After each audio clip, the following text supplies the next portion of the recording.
बच्चों, मैं नीलिमा मिश्रा। मैं क्लास 6 को व्याकरण पढ़ाऊंगी। आपके बुक का नाम है व्याकरण मयूरी। इसके राइटर है बेटा सुरेश राघव। अब हम पहले लेसन स्टार्ट करने जा रहे हैं। पहला लेसन है बेटा आपका भाषा अभिव्यक्ति। अब बेटा हम इसके भाषा के बारे में जानेंगे कि भाषा क्या है, भाषा अभिव्यक्ति क्या है, इसके विषय में हम जानेंगे। भाषा वह साधन है जिसके द्वारा मनुष्य अपने विचारों का आदान प्रदान बोलकर या लिखकर करता है, उसे क्या कहते हैं? भाषा कहते हैं। भाषा बेटा दो प्रकार का होता है। भाषा दो प्रकार का होता है, पहला मौखिक, दूसरा लिखित। हम पहले मौखिक भाषा की बात करते हैं।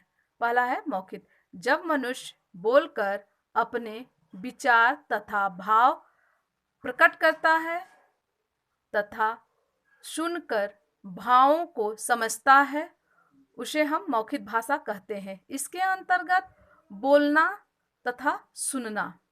अब उदाहरण के लिए जैसे बेटा है हम दूरदर्शन, रेडियो, बातचीत इत्यादि, यह हमारा मौखिक भाषा हो गया।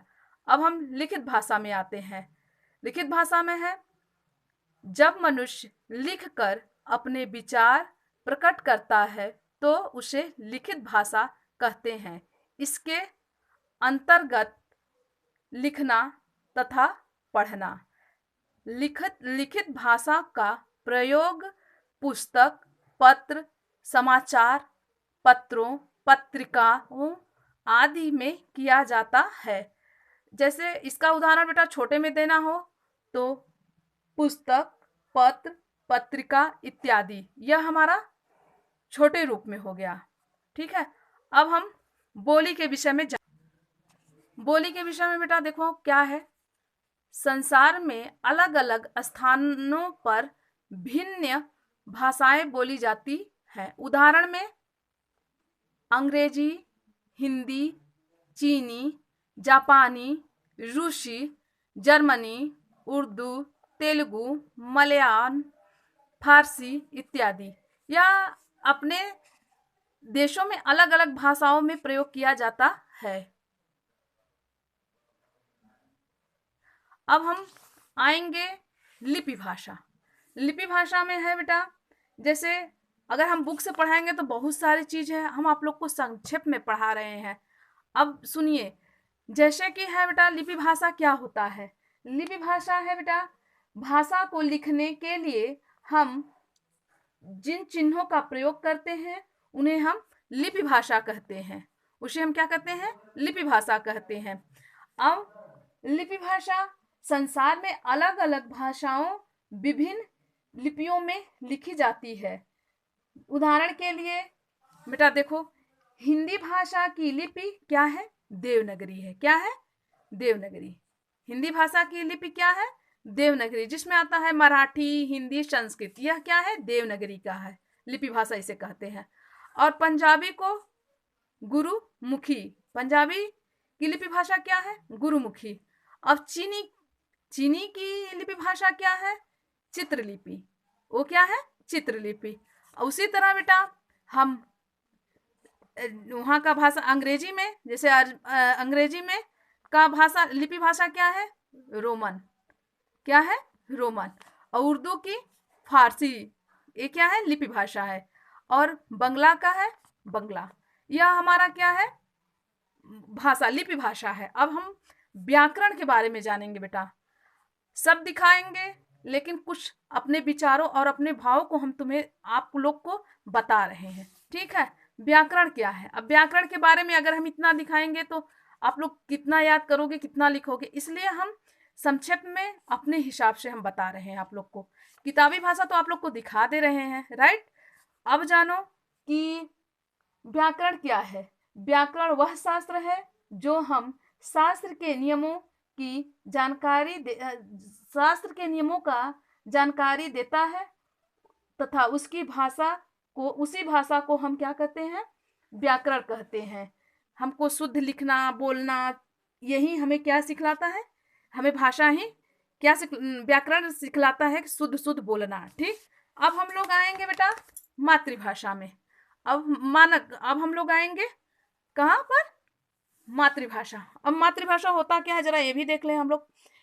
देखो बेटा, मातृभाषा जो बच्चा, देखो यहाँ पे है, जो भाषा बच्चा सबसे पहले अपने घर में अपने माता पिता से सीखता है उसे मातृभाषा कहते हैं। जैसे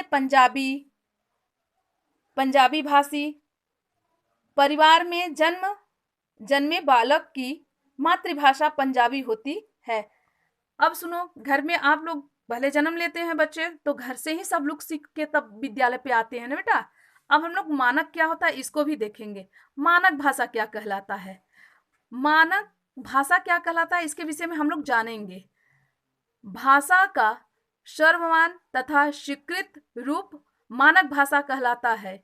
यही भाषा पुस्तकों, समाचार पत्रों, पत्रिकाओं, रेडियो, दूरदर्शन के व्यवहार में लाई जाती है।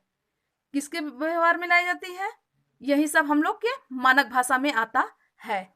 अब हम लोग देखेंगे बेटा अगला, साहित्य। साहित्य क्या है, प्रत्येक भाषा में ज्ञान की बातों को संग्रहित मतलब इकट्ठा करके रखा जाता है ताकि अगली पीढ़ी उस ज्ञान का लाभ उठा सके। ज्ञान का यही संचित कोश साहित्य कहलाता है। यह बेटा हम लोग साहित्य के बारे में बता रहे हैं। जो हम लोग के घर में जितने भी पुराने चीज होते हैं, जो बड़े बड़े लोग रखे रहते हैं, बुजुर्ग लोग रखे रहते हैं, वो हम लोग संभाल कर रखते हैं, उसे संग्रहित करते हैं जो इकट्ठा होता है। अब इसी तरह हम लोग देखेंगे, किसी भी भाषा का साहित्य गद्य अथवा पद्य के रूप में लिखा जा सकता है। गद्य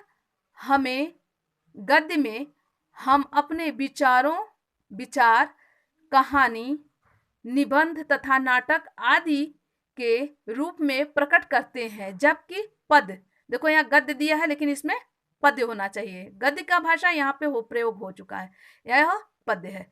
पद्य में हम अपनी बात कविता के रूप में प्रकट करते हैं। बेटा यह हम आपको पहला लेसन का पूरा चैप्टर पढ़ाए हैं। अब हम 3 क्वेश्चन आप लोग को दे रहे हैं, सिर्फ 3 क्वेश्चन। आप इसका जब विद्यालय खुलेगा बेटा तो आप लोग अपने बुक पर अच्छे से, अपने कॉपी पर अच्छे से फिलअप करके क्वेश्चन आंसर सब आप लिख कर ले आएंगे, जिससे कि हमें लगे कि हम आप लोग को अगर पढ़ाए हैं तो आप लोग उसका सही प्रयोग किए हैं। यह ऐसे ही नहीं है बेटा, उसको आप समझेंगे तब जानेंगे कि हाँ यह पढ़ाया गया है, और इसको समझ के बेटा अपने कॉपी पर लिख कर आइएगा और हम देखेंगे स्कूल खुलेगा तब।